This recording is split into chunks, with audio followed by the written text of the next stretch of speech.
11 de junho, tema 52. Barnabé Apóstolo, memória. Pontos a meditar. 1. Magnanimidade no apostolado. 2. Saber compreender para poder ajudar. 3. Alegria e espírito positivo no apostolado com os nossos amigos. Natural de Chipre, Barnabé é contado entre os primeiros fiéis de Jerusalém. Foi quem apresentou São Paulo aos apóstolos e depois acompanhou-o na sua primeira viagem apostólica. Participou do Concílio de Jerusalém e foi uma figura de grande importância na igreja de Antioquia, o primeiro núcleo cristão numeroso fora de Jerusalém. Era parente de Marcos, sobre o qual exerceu uma influência decisiva. Tendo retornado à sua pátria, evangelizou-a e morreu mártir por volta do ano 63. O seu nome figura na oração eucarística 1. Pelo sinal da Santíssima Cruz, livrai-nos Deus, nosso Senhor, dos nossos inimigos. Em nome do Pai, do Filho e do Espírito Santo. Amém. Meu Senhor e meu Deus, creio firmemente que estás aqui, que me vês, que me ouves. Adoro-te com profunda reverência. Peço-te perdão dos meus pecados e graça para fazer com fruto este tempo de oração. Minha Mãe Imaculada, São José, meu Pai e Senhor, meu anjo da guarda, intercedei por mim.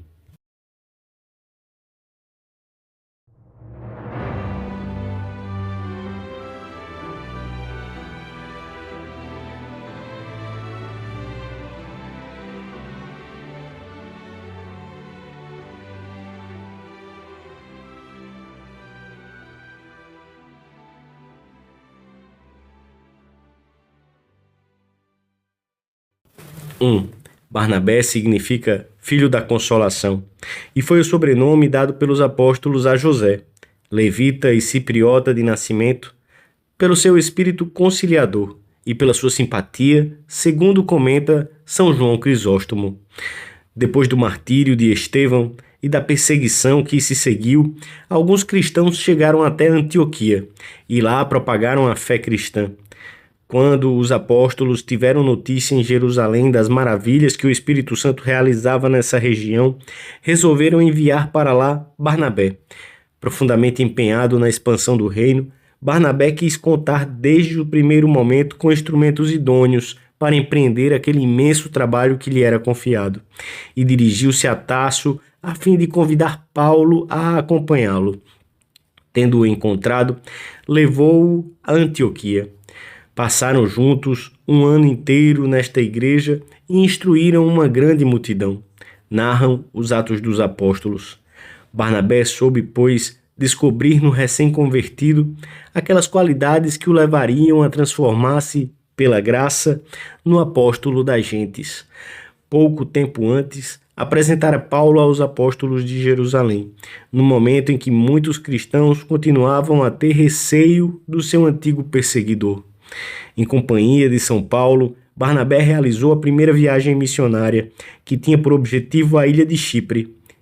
Ia com eles o seu primo Marcos, que, no entanto, desistiu a meio do caminho e regressou a Jerusalém.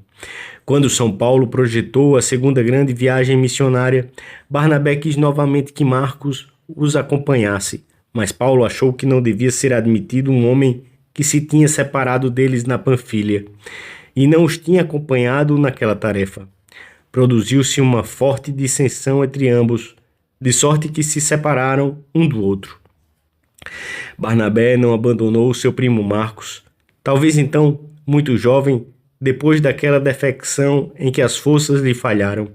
Soube reanimá-lo e fortalecê-lo e fazer dele um grande evangelizador e um eficacíssimo colaborador de São Pedro e do próprio Paulo, com quem Barnabé continuou unido. Mais tarde, Paulo demonstrará a maior estima por Marcos, como se visse refletida nele a simpatia e as gratas recordações de Barnabé, o amigo da juventude. São Barnabé convida-nos hoje a ter um coração grande na tarefa apostólica, um coração que nos leve a não desanimar facilmente perante os defeitos e retrocessos dos amigos ou parentes que queremos levar ao Senhor, a não deixá-los de lado quando fraquejam ou talvez não correspondam às nossas atenções e à nossa oração. Essa possível falta de correspondência, às vezes aparente, deve levar-nos a exceder-nos no trato com eles, a ter um sorriso mais aberto, a multiplicar os recursos, ou multiplicar o recurso aos meios sobrenaturais.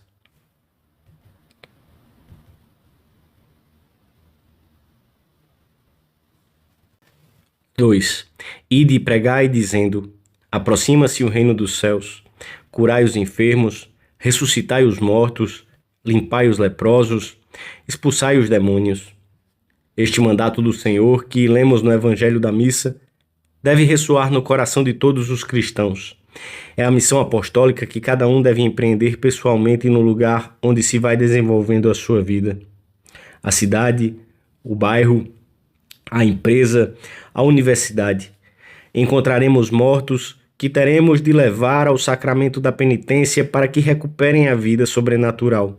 Enfermos que não podem valer-se a si mesmos e é preciso ajudar para que se aproximem de Cristo. Leprosos que ficaram limpos pela graça através da nossa amizade. Endemoniados cuja cura exigirá de nós uma generosa oração e penitência. Além da constância, não podemos esquecer que as almas melhoram com o tempo. Devemos ter presentes as diversas situações e circunstâncias em que se encontram as pessoas que precisam da nossa ajuda.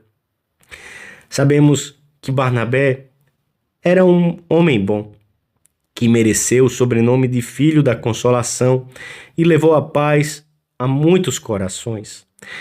Da sua grandeza de coração, falam-nos os Atos dos Apóstolos na primeira notícia que nos dão dele.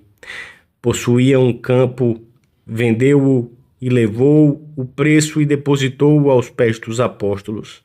Assim pôde seguir mais livremente o Senhor. Ora bem, uma alma benévola e desprendida está em condições de acolher a todos e de compreender o verdadeiro estado em que as almas se encontram. Quando alguém se sente compreendido, é mais fácil que se deixa ajudar.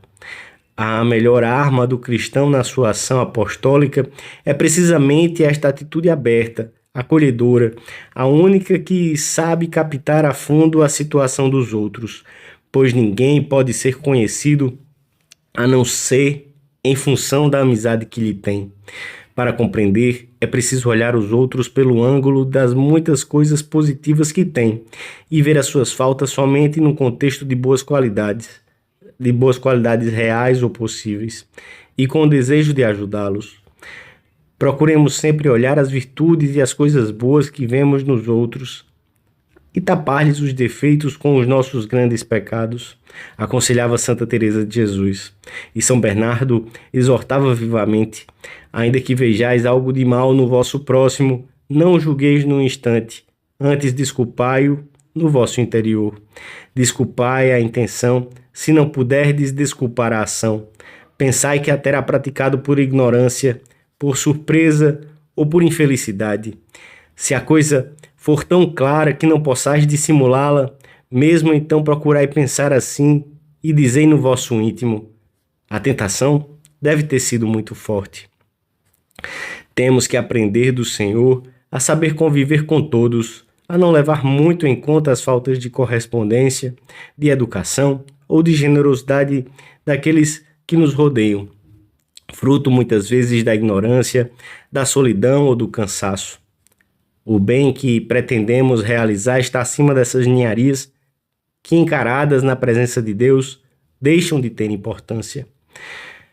Procuras relacionar-te com esse colega que mal te dá os bons dias, e isso custa-te.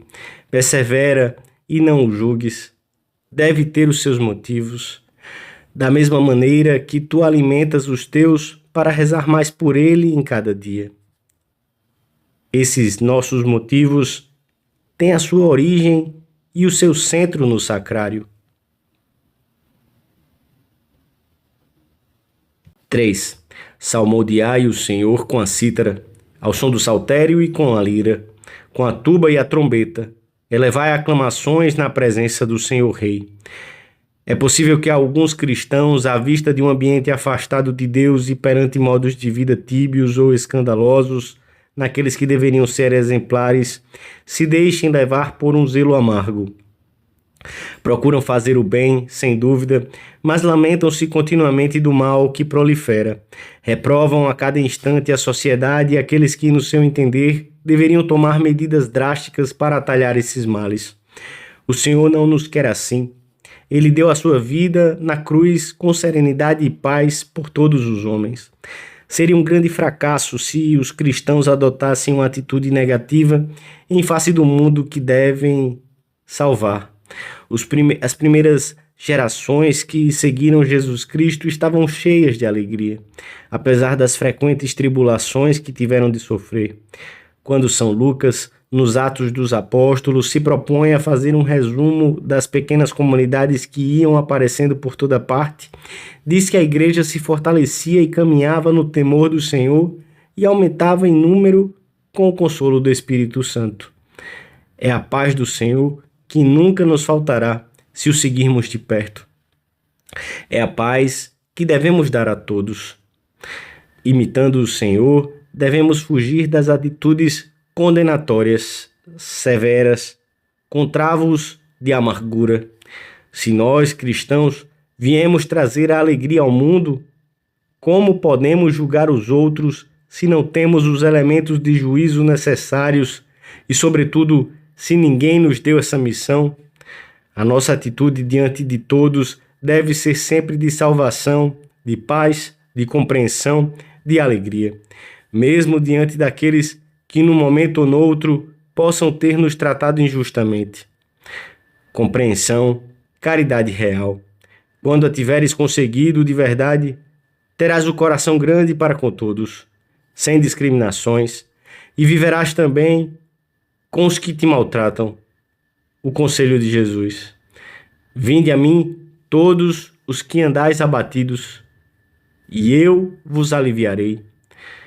Cada cristão é Cristo que passa no meio dos seus, que lhes alivia as cargas e lhes mostra o caminho da salvação. Ao terminarmos a nossa oração, pedimos ao Senhor, com a liturgia da missa, aquele amor ardente que impeliu o apóstolo Barnabé a levar às nações a luz do Evangelho. Ele nos concederá se o pedirmos além disso por intermédio de Nossa Senhora. Santa Maria, Regina Apostolorum, ora pro nobis. Ajuda-nos na tarefa apostólica que queremos realizar com os nossos parentes, amigos e conhecidos. Dou-te graças, meu Deus, pelos bons propósitos, afetos e inspirações que me comunicaste nesta meditação. Peço-te ajuda para os pôr em prática. Minha Mãe Imaculada, São José, meu Pai e Senhor, meu anjo da guarda, intercedei por mim.